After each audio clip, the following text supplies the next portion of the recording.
The Special Duties Unit, nicknamed Flying Tigers, is Hong Kong's main elite paramilitary special operations unit.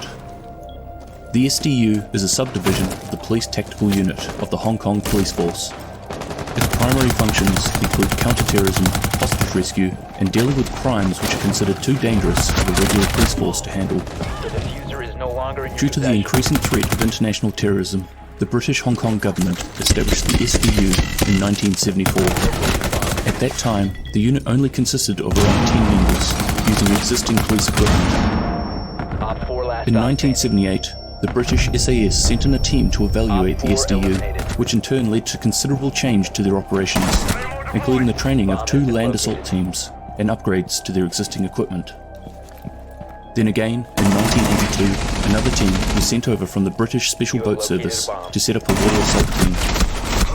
This unit was disbanded in 2000, with their role being integrated into the SDU.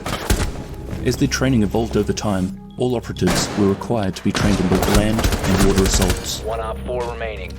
After the transfer of sovereignty over Hong Kong in 1997, control of the territory was returned to China. The SDU continued to develop training standards and exchanges with other top-tier special force units from around the world, but has since developed a training regime and methods that are very much their own. Those interested in joining the SDU have to complete an 11-day selection course known as Hell Week. This course is held annually and has a success rate of only 25%. From here, applicants are required to complete a 9-month training course that includes weapons handling and marksmanship, tactical movement, unarmed combat, breaching, climbing and roping, combat medicine, and chemical, biological, radiological, and nuclear incidents.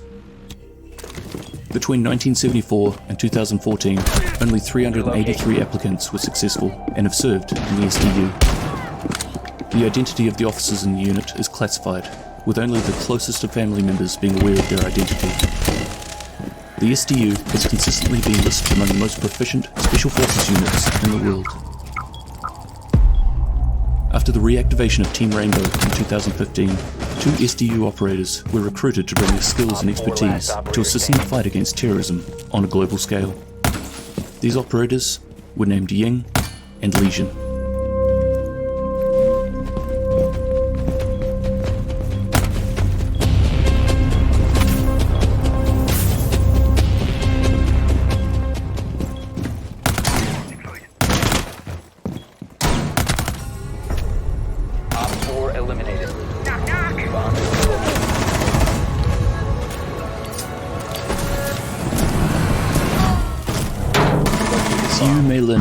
Codenamed Ying, is an attacking operator in Team Rainbow. Ying comes from a wealthy upper-class family and grew up in the central district of Hong Kong. Life for her was relatively easy growing up, although somewhat boring. Money was never an issue, and she was provided with the best education and had access to a multitude of tutors, which meant she could pursue her interests with ease. Her mother, an enthusiastic government worker, at times was often consumed by the world of politics. And so, for a young girl growing up in a world predominantly surrounded by adults, life was rather dull. So unsurprisingly, when the conversations between the adults started to get serious and repeatedly monotonous, she would take the opportunity to slip away unnoticed. Exploring the city was her only liberation from the mundane and comfortable existence she led. She had the freedom to discover the heart of Hong Kong, its people, and everything it had to offer. The mass transit railway became her most valuable resource, which he used to traverse the city, often choosing at the last second corner where to jump off. And it was in this way she discovered the best way to get to know a city is to take a shot and find the time to let it surprise you. Over the years, Ying started becoming incredibly adept at strategic planning, along with being an accomplished fighter. Her ventures throughout the city via trains had refined her skills in calculating multiple adaptive routes in fractions of a second. Her ambitions to protect others were strong, and becoming a bodyguard seemed to appeal to her nature. So after finishing high school, she promptly joined an elite security service. When an opportunity was presented to Ying to travel to Tel Aviv in Israel and train with the Caracal Battalion, she took it. Ying had her first taste of fieldwork at a predominantly female training facility in Tel Aviv, where she spent 2 years training and serving. There she developed an expertise in firearms and combat driving. Eventually she returned to Hong Kong, where she joined the police force, and then the elite SDU, Flying Tigers. 1 op 4 remaining. Ying has a limitless sense of adventure and fearless enthusiasm for new experiences.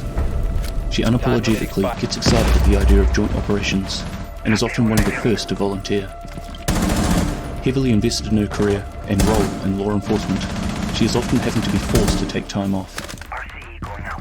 Ying's experience and exceptional skill had her recognised by Rainbow, and she volunteered to take part in Operation High Sun. Ying and the team successfully delivered the VIP vehicle to its location before returning to HQ. However, there is more to this mission than just that, and although a lot is heavily redacted, we know how these individuals operate, and we can read between the lines. Also involved with this operation were operators Ash from the FBI and Fuse from the Spetsnaz. It's fairly safe to say that their methods are quite different from Ying, who tends to operate in a zero-casualty unit.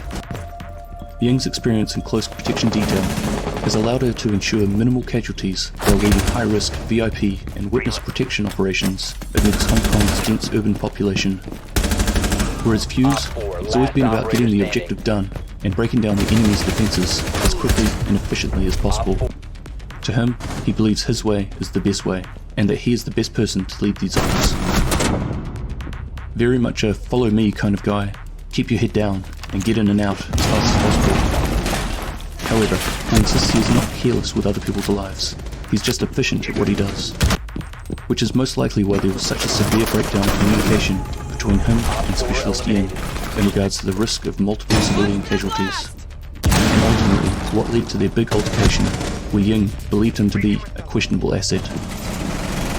She is the sort of person who is always calculating the risks, and wants to understand how to wreak havoc on the opposing team and unsettle them, but is not going to do that at the expense of human lives.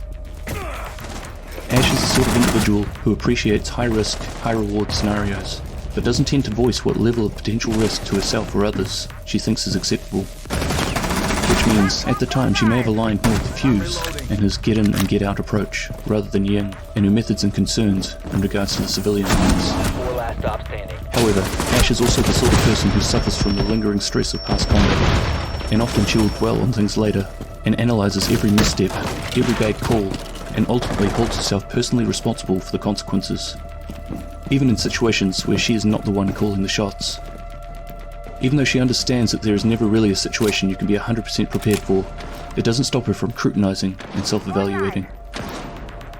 So although a lot of this has been heavily redacted in regards to Operation High Sun, it's clear that there was a reasonable amount of tension between Ying and Fuse, and that the quick actions of Ash, and her stepping in when she did, helped quickly resolve the situation. In 2005, she collaborated with Japan's Special Assault Team during a security operation named Blackjack. It was here that she met Specialist Echo. Their objective was to ensure the protection of Japan's representative during the World Trade Organization's ministerial conference held in Hong Kong. It was around this time that the two became romantically involved with one another. However, they broke up 1 year later. While it's sad that their relationship didn't progress further, it should come as no surprise. Ying is easygoing, blends well with others, takes enjoyment in working in a team, and has an effective way of making people feel comfortable and secure. While on the other hand, Echo has few outside interests other than robotics, and consequently only thinks about improving his own operational efficiency. Those who are aware of their past relationship often believe that when she says, "I knew a guy once, it didn't end well, I broke his drone," that she is discussing Echo, although it's not entirely clear whether she broke it while they were together, or as a consequence of him breaking her heart. Her creative use of flashbangs was recognised during the joint training with the SAS, and it was there she earned the codename Firefly. Ying's gadget is a mercury and magnesium-based explosive that creates a cluster of blinding flashes. The device can either be fixed in place or thrown like a grenade. Completely non-lethal, it was specifically designed to be used in highly populated areas like Hong Kong, limiting the risk of casualties.